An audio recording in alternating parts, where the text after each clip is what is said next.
پاکستان کی معیشت کی بنیاد ایگریکلچر ہے، مگر برسوں تک پرانی ٹیکنالوجی اور غیر مؤثر نظام نے اس شعبے کی ترقی کی رفتار کو سست رکھا۔ مگر اب ایک نیا دور شروع ہو چکا ہے، ایک ایسا دور جس میں زراعت، لائف سٹاک اور بلیو اکانومی پاکستان کی معیشت کے لیے نئی قوت بننے جا رہی ہیں۔ اور اس تبدیلی کو لانے والا کوئی اور نہیں بلکہ SIFC کا ادارہ ہے، جس نے اپنی مؤثر اور مربوط حکمت عملی کے ذریعے پاکستان کے زرعی نظام میں انقلابی پیش رفت کی بنیاد رکھ دی ہے۔ اس کونسل کا ویژن صرف انویسٹمنٹ کو فروغ دینا نہیں بلکہ زراعت، لائف سٹاک اور آبی وسائل کو جدید ٹیکنالوجی، تحقیق اور عالمی تعاون کے ذریعے پائیدار ترقی کے راہ پر ڈالنا ہے۔ گرین پاکستان انیشیٹو کے تحت SIFC نے ڈیجیٹل مانیٹرنگ اور سمارٹ فارمنگ کا آغاز کیا ہے، جس کے ذریعے فصلوں کی نشوونما، پانی کے استعمال اور مٹی کے تجزیے کو سیٹلائٹ ڈیٹا سے مانیٹر کیا جا رہا ہے۔ کاشتکاروں کی رہنمائی کے لیے لمز پاکستان پلیٹ فارم متعارف کرایا گیا ہے، جو ویب سائٹ اور موبائل ایپ کے ذریعے کسانوں کو جدید معلومات اور موسمی ڈیٹا فراہم کرتا ہے۔ SIFC کے تحت فارم گرو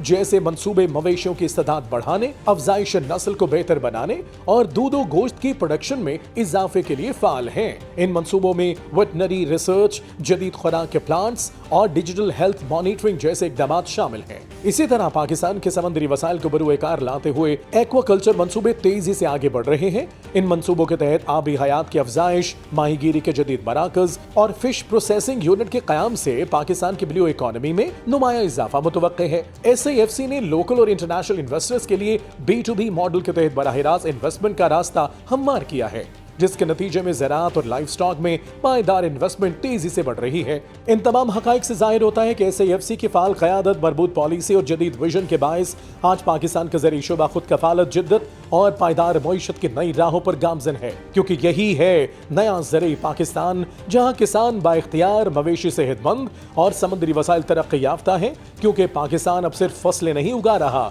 یہ ترقی، خوشحالی اور اعتماد کے بیج بو رہا ہے۔